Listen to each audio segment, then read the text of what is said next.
الحمد لله الذي حبب إلينا الإيمان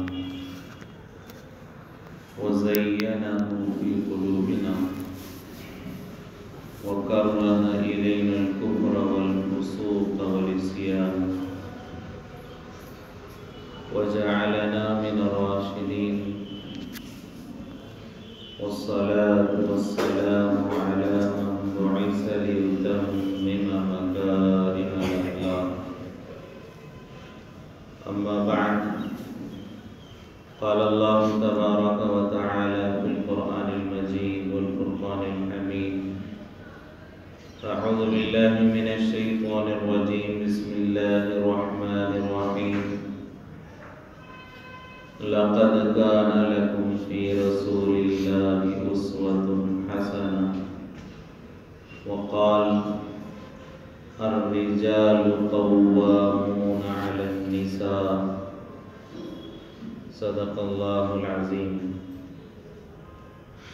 قال النبي صلى الله عليه وسلم النكاح من سنتي وقال النبي صلى الله عليه وسلم من تزوج فقد استكمل نصف الدين فليتق الله في النصف الباقي أو كما قال عليه الصلاة والسلام.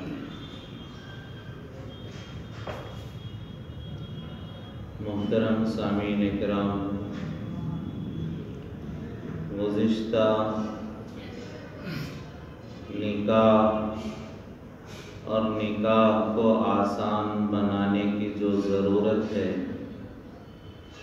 اس سے متعلق گفتگو چل رہی ہے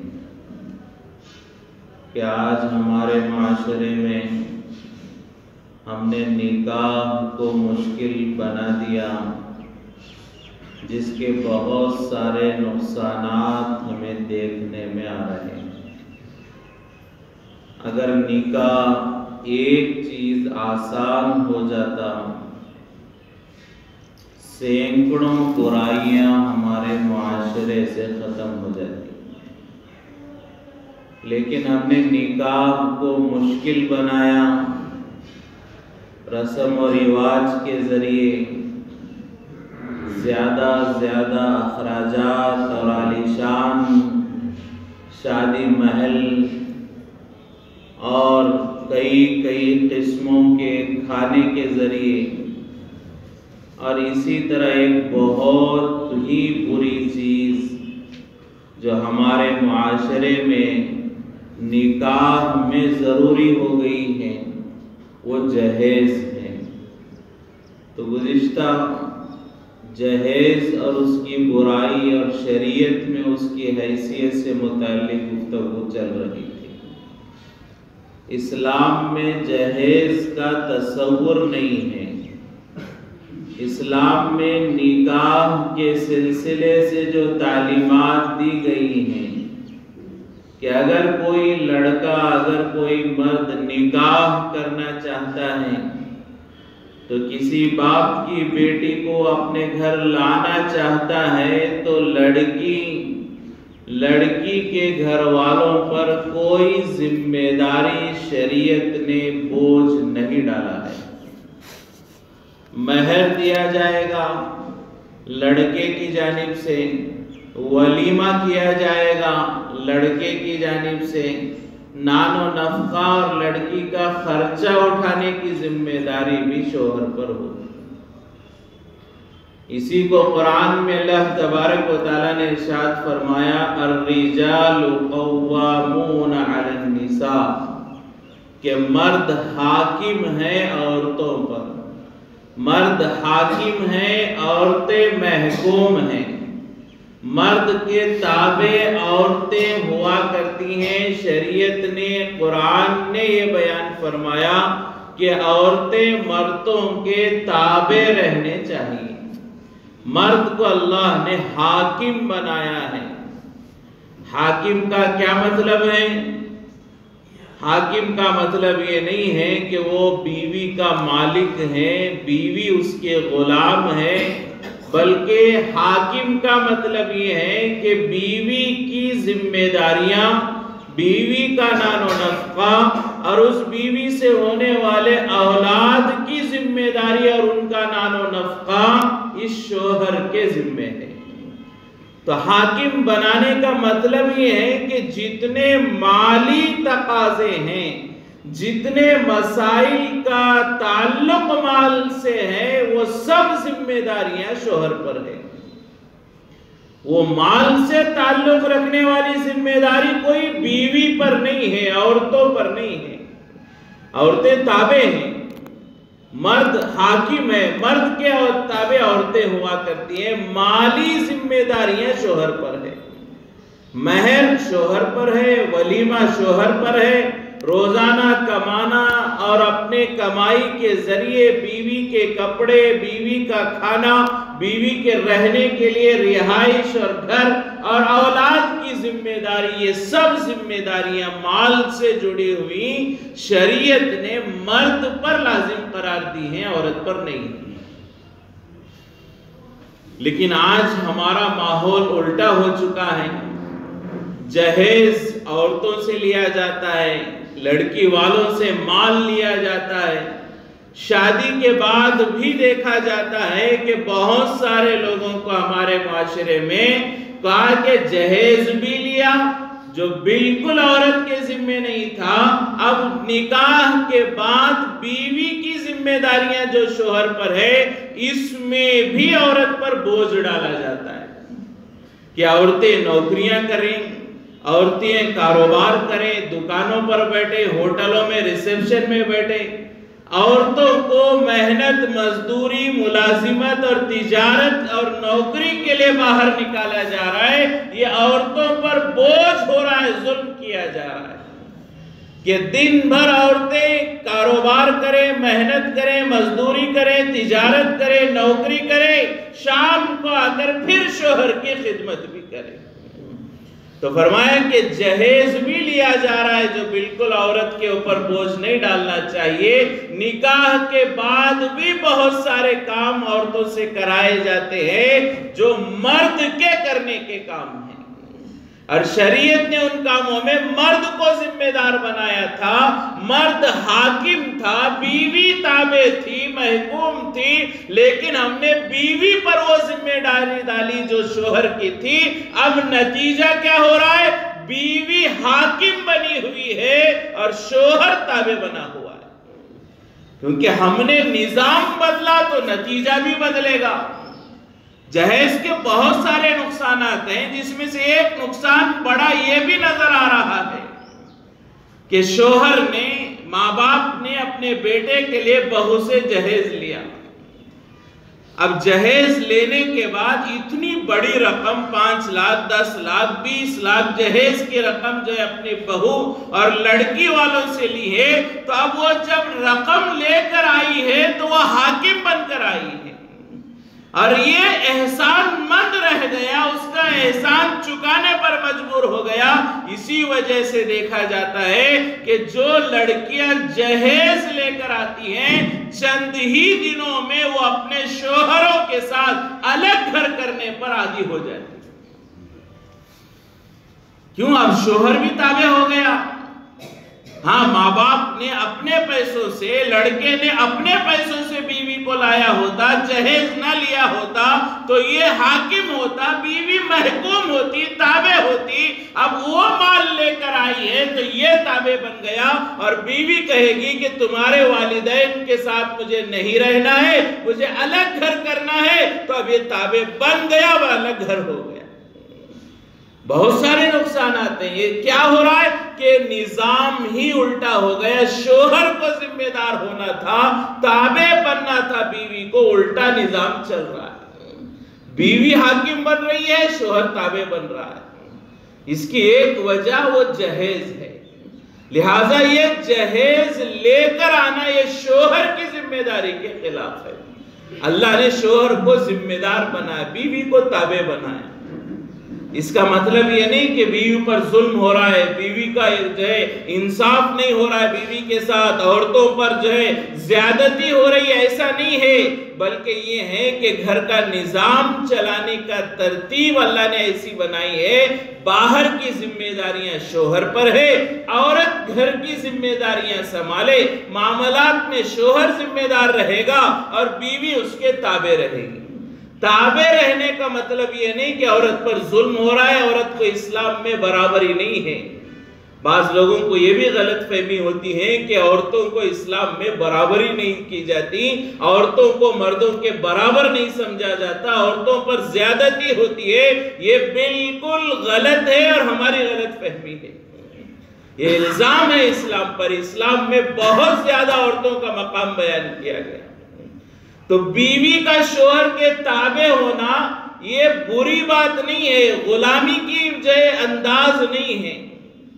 مثال کے طور پر ہم سب جو بھارت میں رہتے ہیں، ہمارے ملک میں رہتے ہیں، تو ہمارا ایک کورٹ ہے اور ہمارا ایک پرائم منسٹر ہے، ہمارا ایک پریسیڈنٹ ہے، ہمارے اسٹیٹ کا ایک چیف منسٹر ہے، ہم تمام پبلک ان کے تابع ہیں۔ تو اس کا مطلب یہ نہیں ہے کہ ہم ان کے غلام ہیں، ہم ان کے تابع ہیں۔ تابع ہونا کوئی غلط بات نہیں ہے۔ ہم پرائم منسٹر کے تابع ہیں تو اس کا مطلب یہ نہیں کہ ہم اس کے غلام ہیں۔ تابع ہونا الگ ہے، وہ حاکم ہے، ذمہ دار ہے، ہم اس کے تابع ہیں۔ باپ گھر کا ذمہ دار ہے، بچے اس کے تابع ہیں، اس کا مطلب یہ نہیں کہ باپ مالک ہے، بچے غلام ہیں۔ تو بالکل اسی طرح شوہر کے تابع بیوی کا ہونا یہ غلامی نہیں ہے، وہ اس کی حفاظت ہے۔ تو بہرحال یہ جہیز کی وجہ سے شوہر کا جو مقام ہونا چاہیے تھا وہ مقام ختم ہو رہا ہے۔ ایک بڑا نقصان جو ہے فرمایا، نکاحوں کو ہم نے مشکل کر دیا جہیز کی وجہ سے، تو شوہر کا مقام ختم ہو رہا ہے، شوہر کا ادب و احترام ختم ہو رہا ہے، اور شوہر کی عظمت ختم ہو رہی ہے، اور گھروں میں بہت سارے مسائل پیدا ہو رہے ہیں۔ نکاحوں کو آسان کرنا چاہیے۔ حضور پاک صلی اللہ علیہ وسلم نے نکاح کو آسان فرمایا ہے، زنا کو مشکل بنایا ہے۔ شریعت میں حضور پاک صلی اللہ علیہ وسلم کی تعلیمات ہم دیکھیں، نکاح کو آسان کر دیا۔ اگر کوئی نکاح کرنا چاہے معمولی مسائل میں نکاح ہو جائے گا، اس کے لیے کوئی بڑی تیاری کی ضرورت نہیں، بہت زیادہ مال کی ضرورت نہیں ہے، نکاح بہت آسان ہے۔ اور آسان بنانے کے ساتھ ساتھ حضور نے فضیلت بھی بیان فرمائی اور لوگوں کو جو ہے ابھارا کہ وہ نکاح کرے۔ کہیں حضور نے فرمایا النکاح من سنتی، کہ نکاح میری سنت ہے، میری سنت کو زندہ کرو۔ اور کہیں فرمایا کہ نکاح تمام نبیوں کی سنت ہے، نکاح کی طرف لوگوں کو آمادہ کیا۔ اور کہیں حضور نے فرمایا نکاح کرنا آدھا ایمان ہے، جس نے نکاح کیا اپنے ایمان میں سے آدھے تک وہ پہنچ گیا، باقی آدھے میں اللہ تک پہنچنے کی فکر کرے۔ کئی فضیلتیں بیان فرمائی حضور پاک صلی اللہ علیہ وسلم نے، نکاح کو آسان بھی بنایا، فضیلتیں بیان فرمائی، زنا کو مشکل بنایا اور اس کی وعیدیں بیان فرمائی۔ زنا کو کیسے مشکل بیان کیا؟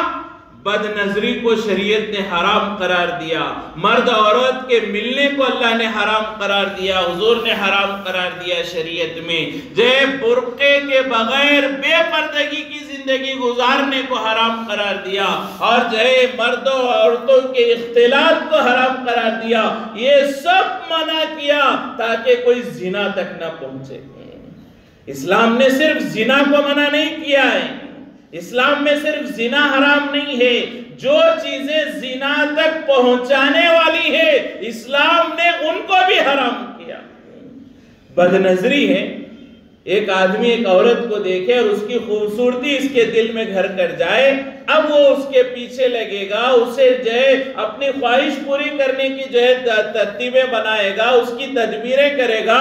تو اللہ نے اور شریعت نے یہ کہا کہ مرد کو عورت کو دیکھنا ہی منع ہے، دیکھنا منع، بات کرنا منع، ساتھ میں بیٹھنا منع۔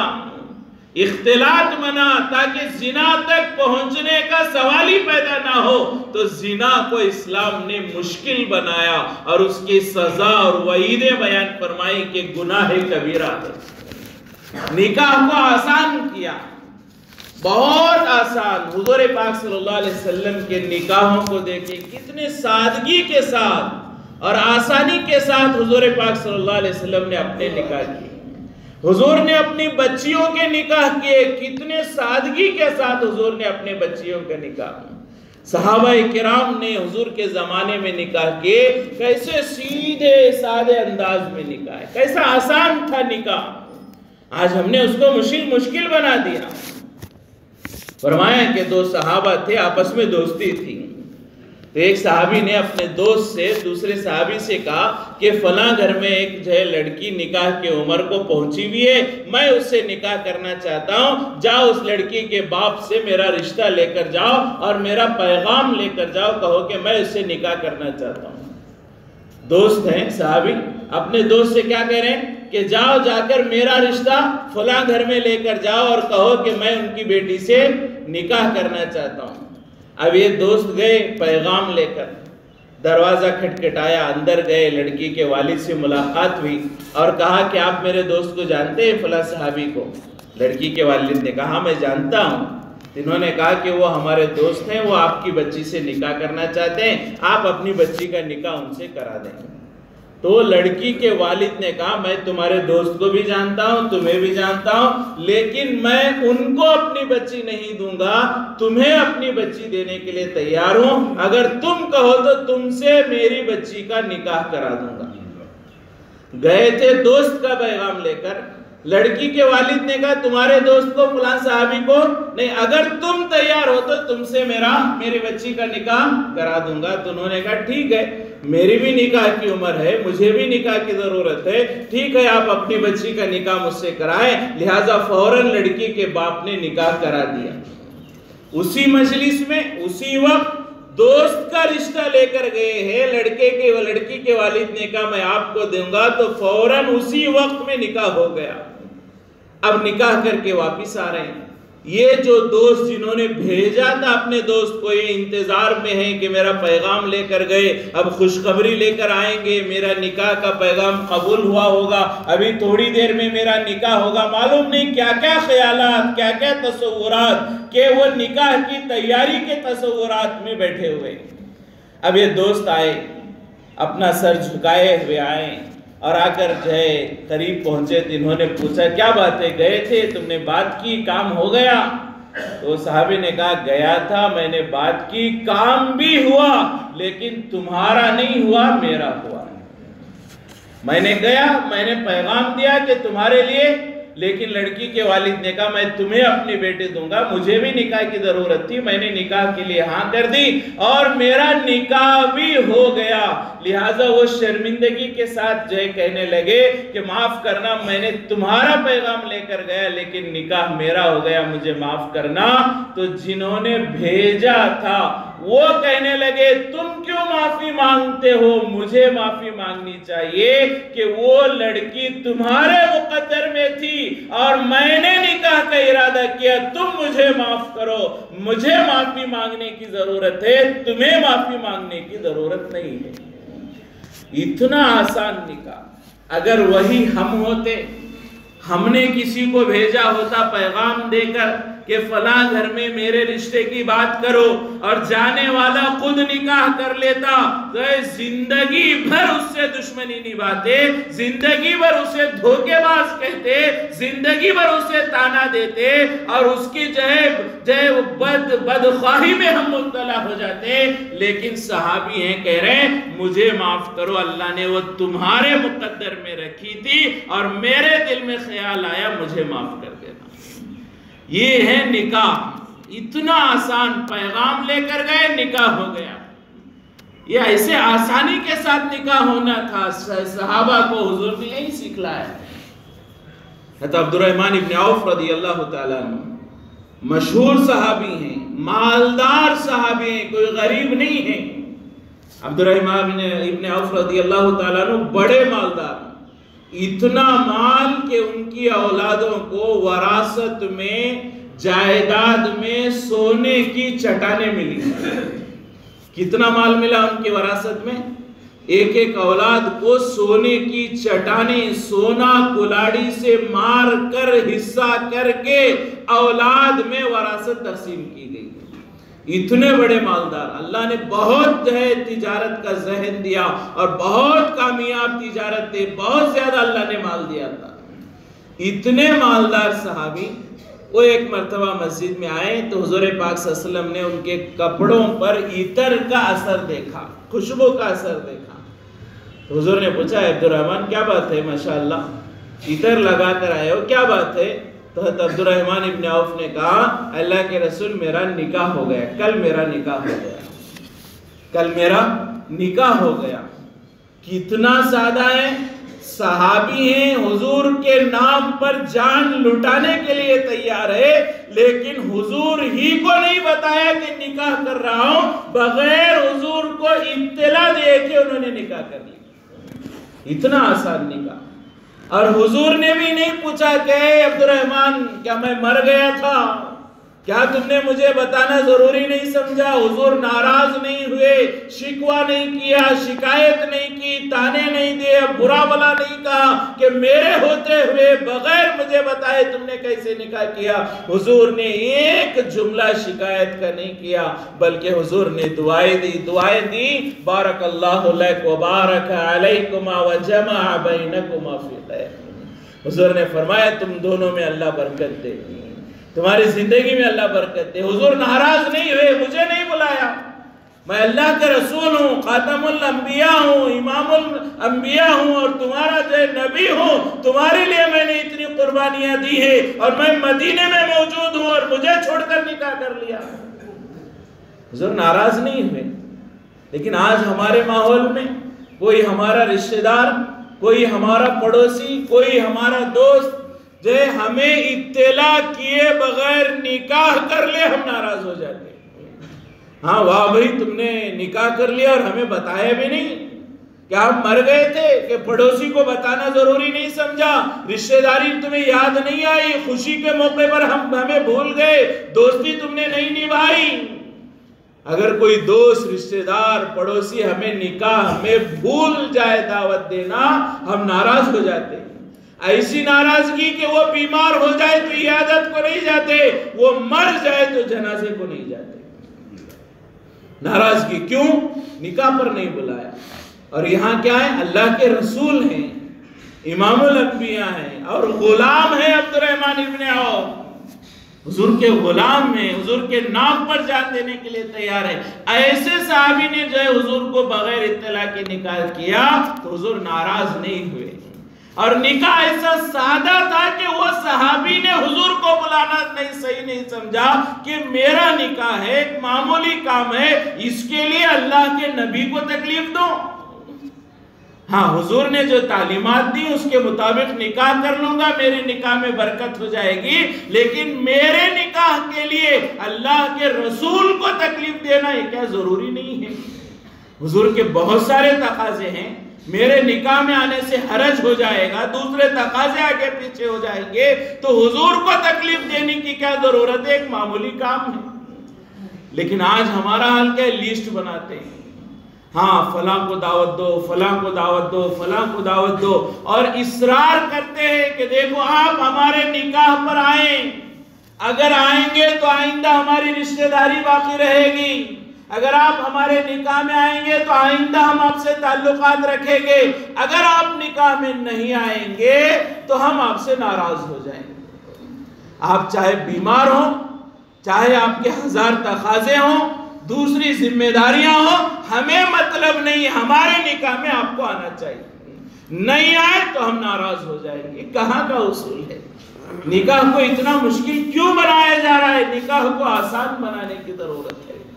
تو حضور پاک صلی اللہ علیہ وسلم نے خود اپنی زندگی میں 11 نکاح کے، آسان، بہت آسان، کوئی جھمیلا نہیں، کوئی تیاری نہیں۔ آج ہماری ایک بچی کا نکاح ہو، باپ بچی پیدا ہوتے ہی تیاری شروع کرتا ہے، 20-22 سال تیاریاں کرتے ہیں۔ حضور کا نکاح ہو رہا ہے، کوئی تیاری نہیں، حضور کی بیٹیوں کے نکاح کوئی تیاریاں نہیں۔ فرمایا کہ آسان نکاح، بہت آسان، دینداری کو دیکھ کر نکاح ہو رہا ہے۔ بنیاد یہی بگڑ گئی، ہم نے دنیا داری کو دیکھ کر نکاح کیا، بہت سارے جھمیلے اس کے پیچھے پیچھے چلے آئے۔ جب دنیا دیکھا اس کی ذمہ داریاں پیچھے آ گئی، دین دیکھتے تو بہت آسان ہو جاتا۔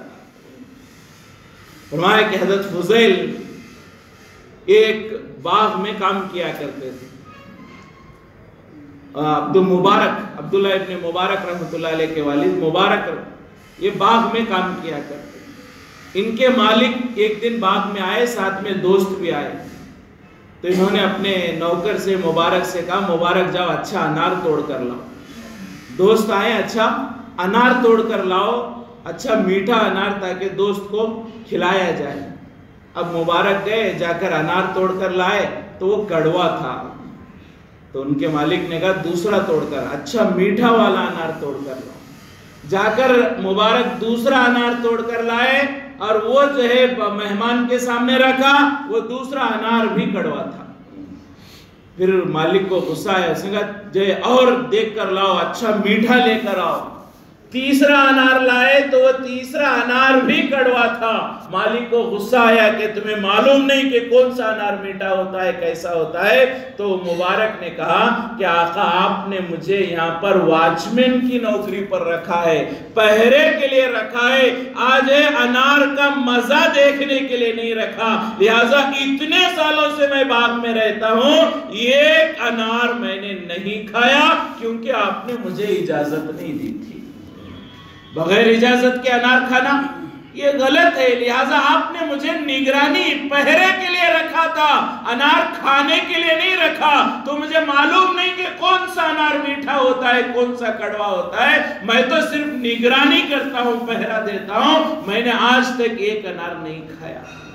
اب وہ جو مالک تھا اس کے ساتھ جو دوست آئے تھے جن کی مہمان نوازی ہو رہی تھی، انہوں نے یہ سب معاملہ دیکھا، فوراً اپنے گھر گئے۔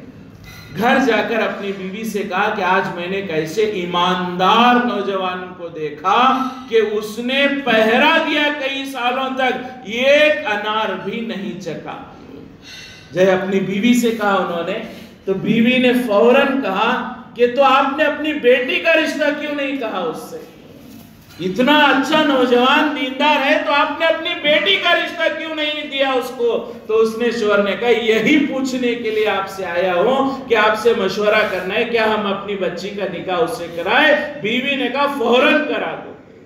پھر بچی سے بھی ایک بات پوچھ لے، لڑکی سے پوچھ لیا کہ آج میں نے ایسے نوجوان کو دیکھا، تو لڑکی نے بھی کہا اگر ایسا دیندار ہے تو فوراً جو ہے آپ میرا پیغام دے دے، میں تیار ہوں۔ اب وہ مالک آئے، دوست آئے اور آ کر اس نوکر سے مبارک سے کہا کہ کیا تم میری بچی سے نکاح کرنا چاہتے ہو؟ تو انہوں نے کہا ٹھیک ہے، مجھے بھی نکاح کی ضرورت ہے، نکاح کی عمر ہے، میں آپ کی بچی سے نکاح کرنا چاہتا ہوں۔ تو دینداری کی وجہ سے نکاح ہوا، بہت آسان ہوا۔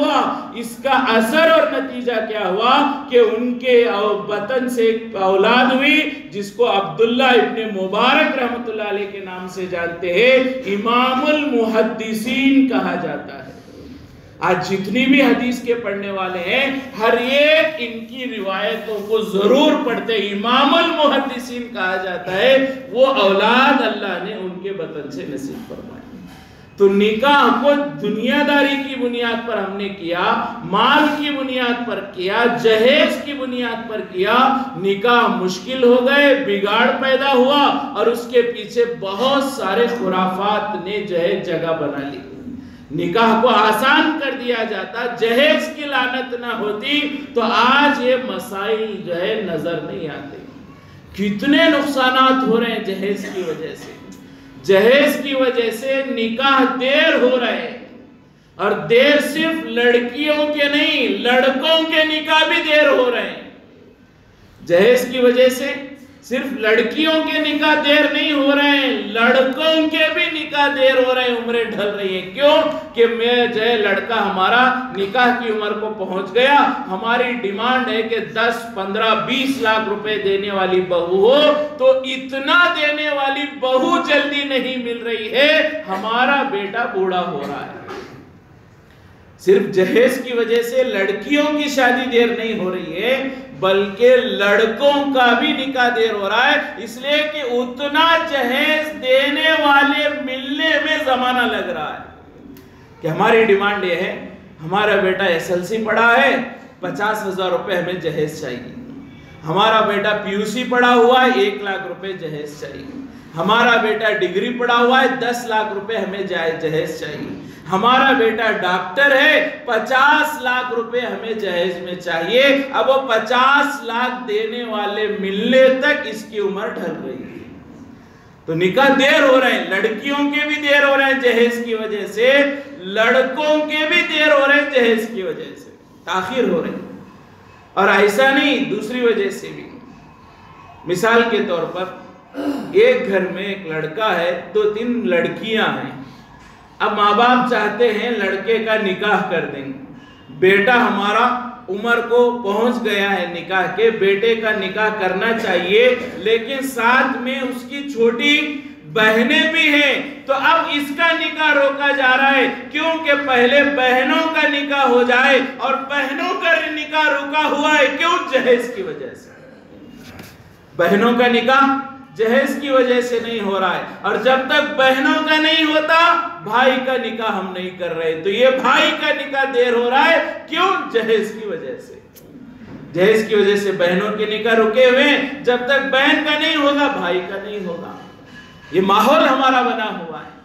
لیکن ایسے حضرات کے لیے ہماری ایک رائے ہے کہ جو اپنے بچوں کا نکاح، لڑکوں کا نکاح اپنی بیٹیوں کی وجہ سے تاخیر کر رہے ہیں، ہماری رائے ہے کہ آپ اپنے بیٹے کو جتنی جلدی ہو سکے نکاح کر دے، آپ دوسرے گھر کی بچی کا سہارا بنے، اللہ آپ کی بچی کا سہارا نصیب فرمائے گا۔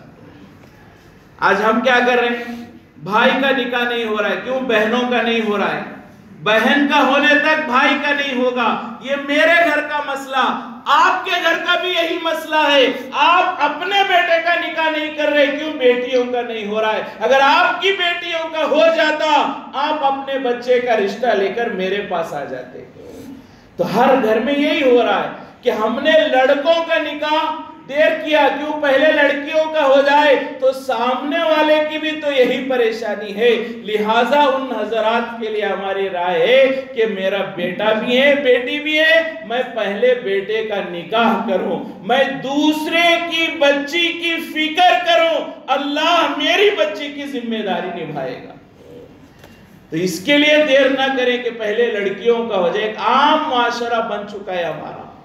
لڑکوں کی عمر، کئی ایسے لڑکوں کی عمر ہے کہ 40 سال 45 سال عمریں گزر رہی ہیں، کیوں نہیں ہو رہا ہے؟ گھر میں چھوٹی 2 بہنیں ہیں، ان کا نکاح نہیں ہوا ہے۔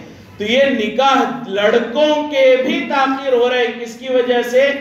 یہ جہیز کی وجہ سے۔ تو اسے ختم کرنے کی ضرورت ہے۔ جہیز بالکل نہیں لینا چاہیے، جہیز مانگنا حرام ہے، گناہ ہے۔ اگر کوئی مانگ کر لے رہا ہے، جہیز سوال کر رہا ہے مجھے یہ چاہیے، یہ گناہ ہے، مانگنا حرام ہے۔ لیکن کتنے ایسے مانگ رہے ہیں، مانگ کر لے رہے ہیں، ڈیمانڈ ہو رہا ہے کہ جیسا کہ ابھی میں نے بتایا کہ ہمارا بچہ فلاں کوالیفیکیشن ہے، جہیز کی رقم اتنی ہے، اتنا ہوگا تو ہم نکاح کریں گے، نہیں تو نہیں کریں گے۔ مانگ کر ڈیمانڈ کر رہے ہیں، گناہ کر رہے ہیں۔ اور کیسے حالات ہیں؟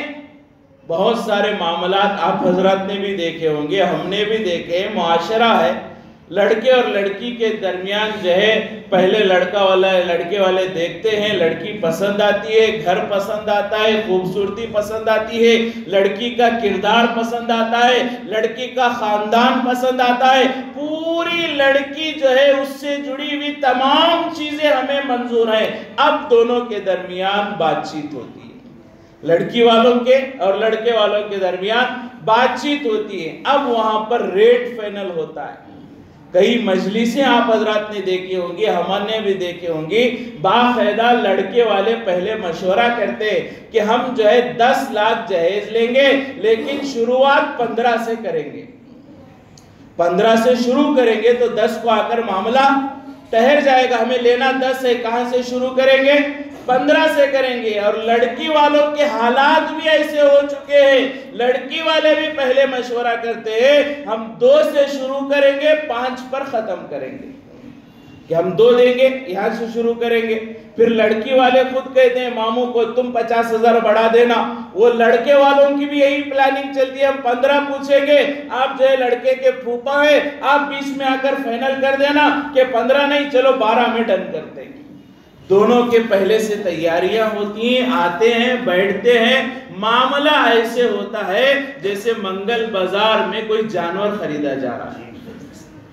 کسی کی بیٹی کسی کی لخت جگر کو اپنے گھر میں نہیں لا رہے ہیں, ایسا معاملہ ہوتا ہے جیسے ایک جانور گائے بھینس کو خرید رہے ہیں, ایسے معاملہ ہوتا ہے. ادھر یہ 50,000 بول رہے ہیں, درمیان میں لڑکے والے اٹھ کر ناراض ہو کر چلے جاتے ہیں, چلو بھئی یہ معاملہ نہیں ہوگا, یہ ہمارے لائق نہیں ہے, ناراض ہو کر باہر چلے جاتے ہیں. بیچ میں مداوت آتا ہے, آ کر ہاتھ پکڑتا ہے, نہیں بیٹھو بیٹھو 2 منٹ بیٹھو 5 منٹ بیٹھو میں معاملہ حل کروں گا. ادھر لڑکی والوں کو سمجھاتا ہے اتنا اچھا پھر رشتہ نہیں ملے گا, چلو آپ کی طاقت سے زیادہ 1 لاکھ روپے خرچ کر لینا, 2 لاکھ روپے خرچ کر لینا, لیکن ان کو دینا. اب پھر یہ باہر جا رہا ہے, کبھی لڑکا باہر جا رہا ہے, کبھی لڑکے کا باپ باہر جا رہا ہے, کبھی ماموں باہر جا رہا ہے. اب سب کو لا کر جو فیصلہ کر دے یہ جہیز مانگ رہے ہیں, یہ حرام کام کر رہے ہیں, بالکل حرام ہے, مانگنا بالکل حرام ہے, بالکل غلط ہے. آج ایک بڑا طبقہ ہمارا ایسا ہے, بہت سارے لوگ ہیں جہیز مانگتے نہیں ہیں, اشارے کرتے. ہمیں 10 لاکھ روپے چاہیے, لڑکے والے نہیں کہتے, اشارے دیتے ہیں کہ ہمیں تو کچھ نہیں چاہیے لیکن ہماری بڑی بہو کے گھر والوں نے 10 لاکھ دیے ہیں. دوسرے بیٹے کا نکاح ہو رہا ہے, کہتے ہمیں ویسے تو ہمیں کچھ نہیں چاہیے, ہمارا ماشاءاللہ یہ ہاتھ ہونا چاہیے, یہ ہاتھ ہمیں, نیچے والا ہاتھ ہمیں نہیں چاہیے, لیکن بڑی بہو نے 10 لاکھ دیے ہیں. کیا ضرورت ہے بتانے کی؟ یہ بتانا اشارہ ہے کہ آپ بھی 10 لاکھ روپے دیں. ہمیں کچھ ضرورت نہیں, بڑی بہو کے گھر والوں نے کار دی ہے, بڑی بہو کے گھر والوں نے فلاں دیا ہے. یا پھر کبھی یہ کہتے ہمیں کچھ نہیں چاہیے, ہم نے اپنی بیٹی کو 10 لاکھ دے کر نکاح کیا ہے. یہ سب اشارے ہیں. کچھ لوگ صاف مانگتے ہیں, کچھ لوگ اشاروں سے بھیک مانگتے ہیں, اور کچھ لوگ مانگتے نہیں ہیں, شادی کے بعد تانا دیتے. ہم نے تو منع کیا لیکن تیرے باپ کو اتنی بھی عقل نہیں ہے کہ بچی کا نکاح ایسے ہی ہو جائے گا, 2 جوڑوں میں بچی کا نکاح ہو جائے گا. ہم نے نہیں مانگا, چلو تمہارے باپ کو عقل نہیں ہے کہ گاڑی دے دیتا, فلاں دے دیتا, اتنے لاکھ روپے دے دیتا, کیا اتنی اوقات نہیں تمہارے باپ کی, کیا اتنی حیثیت نہیں تمہارے باپ کی, تانے دیتے. جب نہیں چاہیے, اور بعض دفعہ لوگ کہتے ہیں کہ جو بھی تمہاری بچی کو آپ دیں گے وہ اس کا ہے, ہمیں کیا کام ہے, آپ پلنگ دیں, الماری دیں, سامان دیں, جو دیں وہ آپ کی بچی کو دے رہے, ہمیں کیا مطلب ہے. ٹھیک ہے آپ کی بچی کو دے رہے تو گھر میں آنے کے بعد یہ تانا کیوں دینا, یہ الماری بہت پتلی ہے, یہ پلنگ بہت سستی ہے, یہ صوفے کی لکڑی اچھی نہیں, تانا کیوں دے رہے ہیں, یہ ہمارے لیے تو نہیں ہے نا. ہم نے تو کہا تھا یہ آپ کی بچی کے لیے ہے, اس کی جو حیثیت ہے اس نے اپنی بچی کو دیا, تو بعد میں ہمیں تانا دینے کی کیا ضرورت ہے کہ تیرا پلنگ صحیح نہیں ہے, تیرے الماری مضبوط نہیں ہے, تیرا صوفہ ڈھنگ کا نہیں ہے, یہ تانے دینے کی کیا ضرورت ہے. تو کچھ لوگ مانگتے ہیں, کچھ لوگ اشارے دیتے ہیں, کچھ لوگ تانے دیتے, ہر ایک کا الگ انداز ہے, لیکن سب گنہگار ہیں, سب مانگنے والوں میں شمار ہے. ہاں انداز الگ ہوتا ہے. دیہات کا ایک فقیر ہے, دیہات کا آپ 1 روپے دے دے خوش ہو جائے گا, وہی شہر کے فقیر کو آپ 10 روپے بھی دیں گے خوش نہیں ہوگا. ہر آدمی اپنے علاقے اور سٹیٹس کے حساب سے بھیک مانگتا ہے. ایسے ہی آج ہمارا معاملہ ہے, SLC فیل ہونے والا بھی بھیک مانگ رہا ہے, ڈاکٹر بھی بھیک مانگ رہا ہے اپنے سٹیٹس کے حساب سے, اپنے ماحول کے حساب سے, لیکن وہ بھی یہی غلطی کر رہا ہے. تو یہ بہت بڑا نقصان ہو رہا ہے. اس کی وجہ سے, جہیز کی وجہ سے قتل ہو رہے ہیں, کئی بچیوں کو جلایا جا رہا ہے, پھانسی پر چڑھایا جا رہا ہے. کیوں؟ اس لیے کہ انہوں نے جہیز نہیں لایا. کئی بچیاں خودکشی کر رہی ہیں اس لیے کہ جو وہ تانے برداشت کر نہیں سکتی، ایسے تانے انہیں دیے جا رہے ہیں جہیز کی وجہ سے۔ کئی بیماریاں ہیں جو جہیز کی وجہ سے ہمارے ماحول میں پیدا ہو چکی ہیں، اگر جہیز ختم ہو جائے وہ سب نقصانات ختم ہو سکتے ہیں۔ جیسا کہ آج جہیز کی وجہ سے نکاح تاخیر ہو گئی، نکاح دیر ہو گیا، تو جوانی کی عمر کو پہنچنے کے بعد 5 سال 10 سال 15 سال جو نکاح دیر ہوا، اس میں بچے جو گناہ کریں گے وہ جہیز کی وجہ سے گناہ ہو رہے ہیں۔ وہ کچھ لڑکے تو زنا کریں گے، کچھ لڑکے بے پردگی کریں گے، بہت سارے ایسے ہمیں لڑکے اور لڑکیاں ملیں گے جن کو اتنی اجازت نہیں کہ وہ باہر جا کر زنا کر سکے، تو وہ کم از کم اپنے نفس کو پورا کرنے کے لیے، کنٹرول کرنے کے لیے موبائل وغیرہ میں گندی فلمیں دیکھیں گے۔ یہ کیوں ہو رہا ہے؟ ہم رو رہے ہیں کہ ہمارے بچے بگڑ رہے ہیں، موبائل کیسے دیں، رات کو کیا دیکھتے ہیں، تنہائی میں کیا دیکھتے ہیں، کسے معلوم ہے؟ کیوں ہو رہا ہے؟ نکاح دیر کر دیا ہم نے۔ نکاح وقت پر ہو جاتا تو گناہ کی طرف کیوں ملوث ہوتے؟ تو بعض نوجوان زنا کر رہے ہیں، بعض نوجوان کالجوں کے سامنے کھڑے ہو کر لڑکیاں تاڑ رہے ہیں، بعض نوجوان اتنی ہمت نہیں ہے 4 دیواری کے اندر بیٹھ کر موبائل پر گناہ کر رہے ہیں۔ یہ سب گناہ ہو رہے ہیں، اس کی وجہ جہیز ہم نے عام کر دیا۔ تو ایسے بہت سارے نقصانات جہیز کی وجہ سے ہو رہے ہیں۔ اللہ تبارک و تعالی ہمیں جہیز کی برائی سے ہماری حفاظت فرمائے، اور ان بری نقصانات سے اللہ پورے معاشرے کی حفاظت فرمائے۔ اللہ تبارک و تعالی دوبارہ ہمیں سنت اور شریعت کے مطابق نکاحوں کو لانے کے ہمارے معاشرے کو توفیق نصیب فرمائے۔ ہم ارادہ کریں، خاص طور سے ہمارے جو نوجوان جن کا نکاح نہیں ہوا، وہ ارادہ کرے کہ ہمارے نکاحوں میں 1 روپیہ بھی ہم جہیز کا نہیں لیں گے۔ ارادہ کریں، اور ہم اپنے جو ذمہ دار ہیں بچوں کے نکاح کرانے ہیں تو ہم ارادہ کریں کہ ہمارے بچوں کا نکاح ہم بغیر جہیز کے کریں گے، نہ کھل کر مانگیں گے، نہ اشارے سے مانگیں گے، نہ بعد میں چل کر تانے دیں گے۔ تو اگر ہم نے اپنے گھر سے یہ شروعات کی، انشاءاللہ ماحول اور معاشرہ بنتا چلا جائے گا۔ تو اس کے لیے فرمایا کہ نکاحوں کو آسان کرنے کی ضرورت ہے۔ اللہ تبارک و تعالی ہم تمام کو سنت اور شریعت کے مطابق نکاح کرنے کی توفیق نصیب فرمائے۔